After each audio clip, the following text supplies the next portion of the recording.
Right గా bulletin లో Spain news చూద్దాం. జూబ్లీహిల్స్ ఉప ఎన్నికల్లో కాంగ్రెస్ పార్టీ భారీ మెజార్టీతో విజయం సాధించడంతో చైతన్యపురి చౌరస్తా, గడ్డి అన్నారం, వివి నగర్ చౌరస్తాలలో సంబరాలు చేశారు.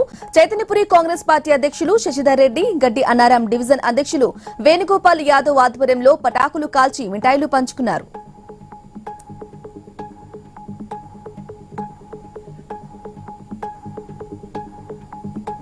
ఎన్టీఆర్ ఆశయాలకు అనుగుణంగా నిరంతరం శ్రమిస్తున్న సీఎం చంద్రబాబుకు కార్యకర్తలు వెన్నుదన్నుగా ఉంటారని నిడదవోలు టీడీపీ నేత బూరుగుపల్లి శేషారావు అన్నారు. గత 5 ఏళ్ల వైసీపీ పాలనలో రాష్ట్రం చిన్నాభిన్నమైందని ఆరోపించారు.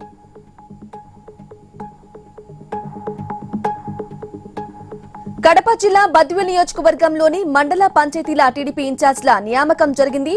7 మండలాలకు ఇన్ఛార్జ్లను నియమించి వారిచే ప్రమాణం చేయించారు.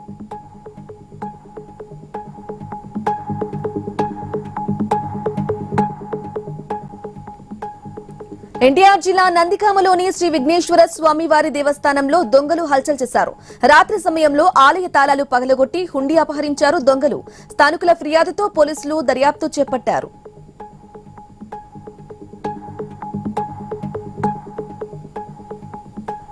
పల్నాడు జిల్లా వెనుకొండ గాయత్రీనగర్ చెరువులో పడి ఓ మహిళ మృతి చెందింది. చెరువులో పడిన తమ్ముణ్ణి కాపాడబోయి అక్క మృతి చెందినట్లు పోలీసులు తెలిపారు.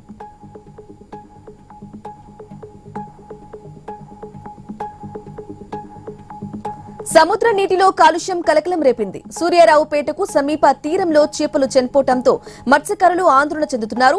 పరిశ్రమల నుంచి వచ్చిన కెమికల్స్ కాలుష్యానికి కారణమంటూ ఆగ్రహం వ్యక్తం చేస్తున్నారు.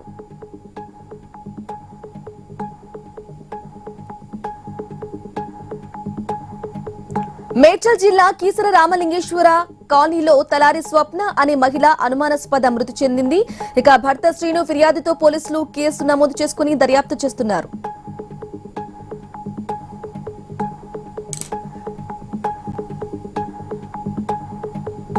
ప్రకాశం జిల్లా సింగరాయకొండ రైల్వే స్టేషన్ లో 3 కేజీల గంజాయిని ఒంగోలు పోలీసులు పట్టుకున్నారు.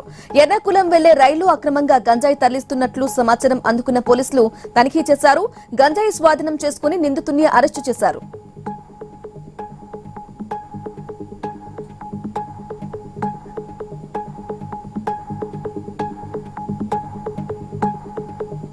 ప్రకాశం జిల్లా ఎస్పీ సూచనల మేరకు కొండపీలో రోడ్డు ప్రమాదాల నివారణపై ర్యాలీ నిర్వహించారు.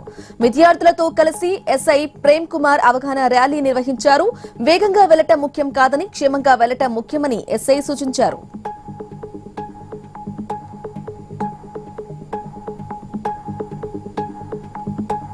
ఎన్టీఆర్ జిల్లా గణపవరంలో బైకును ట్రాక్టర్ ఢీకొట్టింది. బైకుపై వెళ్తున్న సమీర్ అనే వ్యక్తి ఘటనా స్థలంలోనే మృతి చెందాడు.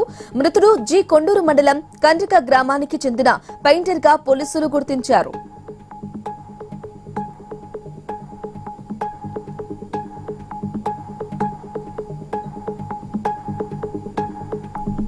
భారత మొదటి ప్రధాని జవహర్లాల్ నెహ్రూ జయంతి సందర్భంగా ఖమ్మం పట్టణంలోని నెహ్రూ విగ్రహానికి మంత్రి తుమ్మల నాగేశ్వరరావు పూలమాలలు వేసి నివాళులర్పించారు.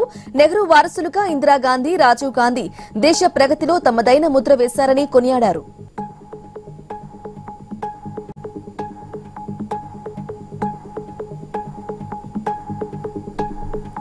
కడప జిల్లా ప్రొద్దుటూరులో భర్త ఇంటి ముందు భార్య నిరసన చేపట్టింది.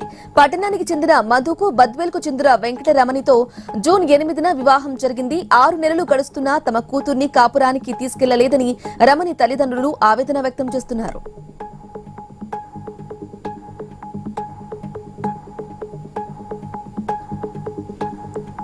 ఉక్కు మనిషి సర్దార్ వల్లభాయ్ పటేల్ 150వ జయంతి సందర్భంగా కొమురం భీం ఆసిఫాబాద్ జిల్లా కలెక్టరేట్ లో ఘనంగా నివాళులర్పించారు. అనంతరం యూనిటీ మార్చ్ పేరుతో భారీ ర్యాలీ నిర్వహించారు. ఎంపీ నగేష్ జెండా ఊపి ర్యాలీ ప్రారంభించారు.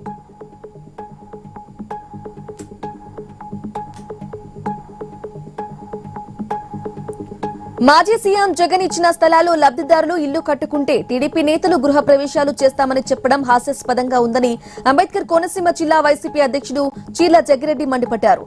గత ప్రభుత్వంలో జగన్ 32 లక్షల మందికి ఇళ్ల స్థలాలు ఇచ్చారని, ఇప్పుడు మీరు ఎంతమందికి ఇస్తారో చెప్పారని డిమాండ్ చేశారు.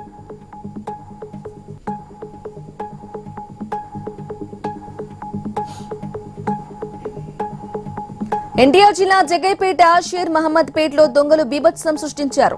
నూతనపాటి రాధాకృష్ణ ఇంటి తాళాలు పగలగొట్టి బీరువాలో 15,000 నగదు, 8 గ్రాముల బంగారం, 5 తులాల వెండిని దొంగలు ఎత్తుకెళ్లారు.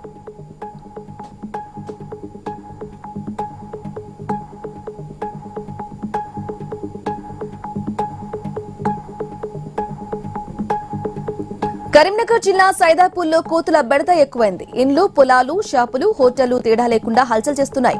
పట్టణంలో హోటల్ నిర్వహిస్తున్న భిక్షపతి అనే వ్యక్తి చింపాంజీ డ్రెస్ ధరించగానే కోతులు పారిపోతున్నాయి.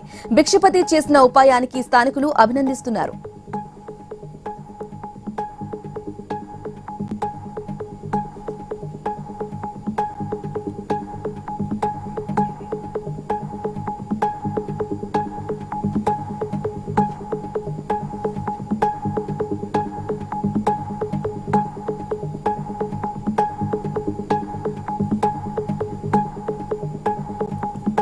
సూర్యాపేట జిల్లా ఆకుపాముల వద్ద రోడ్డు ప్రమాదం జరిగింది. బైకును లారీ ఢీకొనడంతో 2 వ్యక్తులు అక్కడికక్కడే మృతి చెందారు. మృతులు కోదాడ మున్సిపాలిటీ తమ్మరకు చెందిన సిరాజ్ సైతులుగా పోలీసులు గుర్తించారు.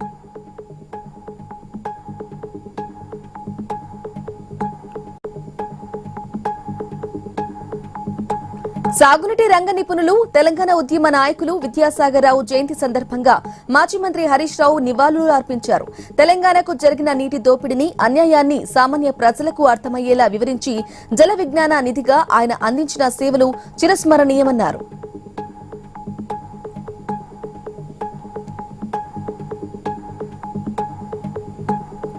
తిరుమల శ్రీవారిని పలువురు ప్రముఖులు దర్శించుకున్నారు. శుక్రవారం ఉదయం శ్రీవారి అభిషేక సేవలో మంత్రి నారాయణ, సింగపూర్ మంత్రి K Shanmugam, Malaysia MP Ganapathirao, Srikalahasti MLA Sudhir రెడ్డిలు వేరువేరుగా స్వామివారి సేవలో పాల్గొని మొక్కులు చెల్లించుకున్నారు.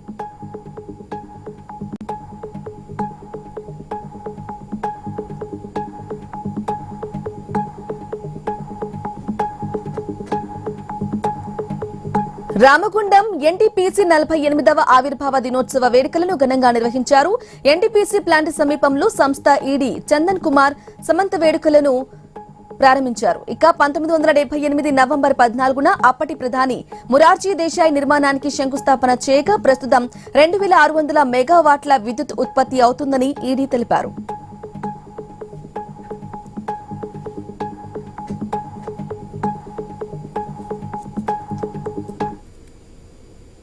ఇవి updates. Next prime time debate with Srikanth.